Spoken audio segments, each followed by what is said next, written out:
Menyelamatkan penyu itu tidak hanya urusan penyu, telur kemudian ditetaskan, kemudian setelah itu dilepaskan.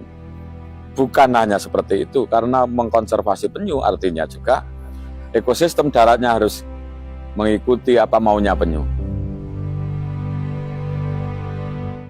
Masyarakat sekarang lebih suka melihat burung yang terbang di halaman, di depan rumah, di pohon-pohon di sekitar rumah daripada burung-burung yang ada di sangkar. Nah, itu adalah inspirasinya dari konservasi penyu.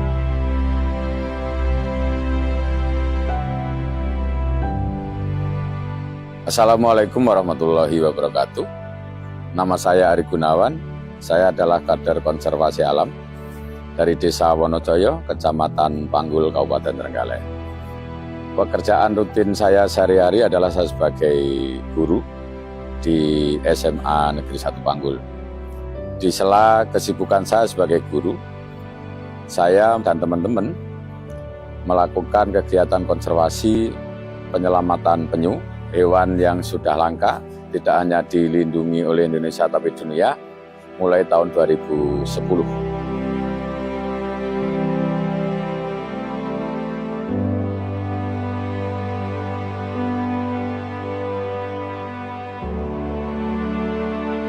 Ketika itu tahun 2010, jadi di Desa Wonojoyo adalah desa yang salah satu potensinya memiliki pantai.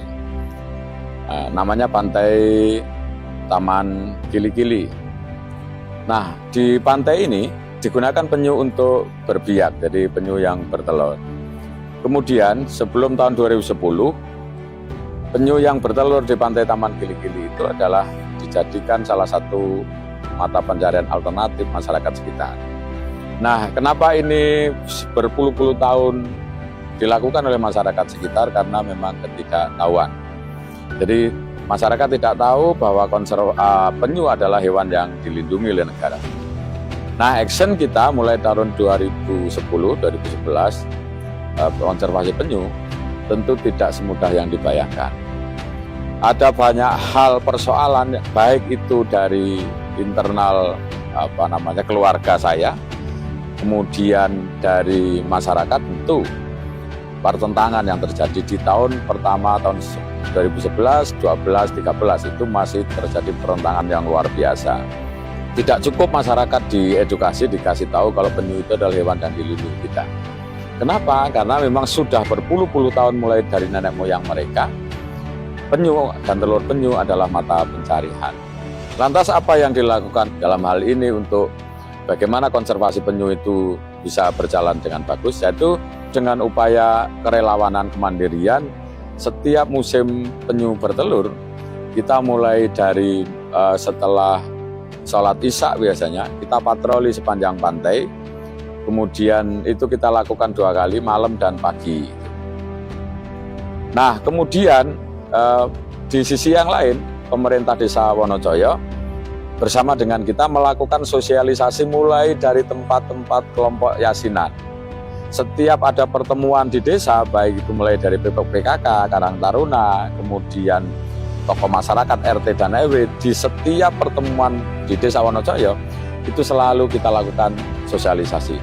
Ada bahkan pernah suatu ketika kita membuat teks khotbah Jumat di satu desa, itu kita bikinkan. Dari Pemdes membuat bersama kita, ada beberapa teman ustadz yang kita ajak diskusi untuk membuat teks khotbah Jumat itu, khotbahnya tentang bagaimana perlindungan terhadap lingkungan, terhadap alam, salah satunya adalah konservasi penyu di Taman Kili-Kili. Kemudian selain saya melakukan kegiatan yang di Pokmaswas, yang pada saat musim penyu bertelur itu hampir setiap hari di luar jam dinas, saya di sekolah juga melakukan hal yang sama. Apa yang saya lakukan di sekolah adalah bagaimana pengelolaan sampah anak-anak. Anak-anak kita ajari sebagai bagaimana cara memilah dan seterusnya. Kemudian penanaman pohon, penanaman bunga itu masih kita lakukan di sekolah. Sehingga yang di sekolah kemudian di desa, bahkan gara-gara konservasi penyu di Taman Kili-Kili menginspirasi desa untuk membuat perdes-perdes yang lain terkait dengan penyelamatan lingkungan. Banyak perdes yang dibuat oleh Desa Wonojoyo, misalkan sesaji bumi. Anak yang baru lahir itu orang tuanya harus menanam. Kemudian ketika menikah, calon pengantin itu melepaskan burung. Kemudian ada perdes tentang pengelolaan sampah, terus kemudian perdes tentang penyelamatan hewan dan satwa. Semua burung yang ada di Desa Wonojoyo itu adalah dilindungi. Nah, itu adalah inspirasinya dari konservasi penyu. Desa secara masif melakukan penyelamatan lingkungan. Di tahun 2020 yang lalu, Desa Wonojoyo adalah satu-satunya desa yang berada di Jawa Timur yang memperoleh penghargaan Proklaim Lestari Nasional. Bahwa sekali lagi inspirasinya adalah penyelamatan penyu yang ada di Taman Gili-Gili. Dan kita juga melakukan kegiatan penanaman mangrove secara masif, terus sampai saat ini. Dan alhamdulillah respon masyarakatnya luar biasa. Untuk yang kegiatan berikutnya secara internal, tentu di konservasi penyu ini pada akhirnya tidak hanya urusan menyelamatkan penyu. Jadi di tempat ini adalah goalnya adalah wisata edukasi. Wisata edukasi kepada siapa? Tentu kepada sasaran kita adalah mulai dari anak-anak, mulai playgroup TK, SD, SMP, SMA, dan juga masyarakat secara umum. Tetapi target utama kita adalah anak-anak sekolah. Kemudian yang terakhir adalah kita memiliki menyelamatkan lagi hewan lokal kidang muncak, yang itu kita dapatkan dari masyarakat sekitar. Dan alhamdulillah ini sudah mulai berkembang biak. Dan itu juga salah satu menjadi wisata edukasi, menjadi daya tarik tersendiri untuk anak-anak. Kita bersama dengan pemerintah desa rutin setiap tahun mengadakan kegiatan besar yang kita kemas sebagai upacara ucul-ucul. Satu adalah melakukan penanaman, kemudian melepas burung, kemudian melepas tukik.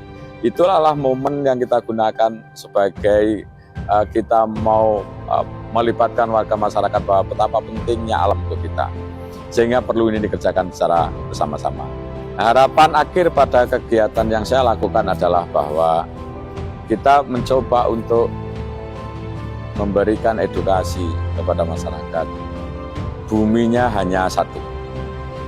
Kemudian kita harus tahu diri. Karena kita hanya nunut di bumi ini.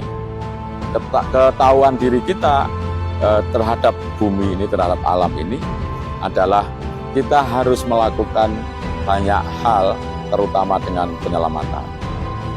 Bagaimana dengan penyelamatan lingkungan, bagaimana dengan melestarikan lingkungan, dan tidak cukup dengan motivasi. Aksi yang kita tunggu. Di Gili-Gili tempatnya aksi untuk melakukan penyelamatan itu. Salam konservasi.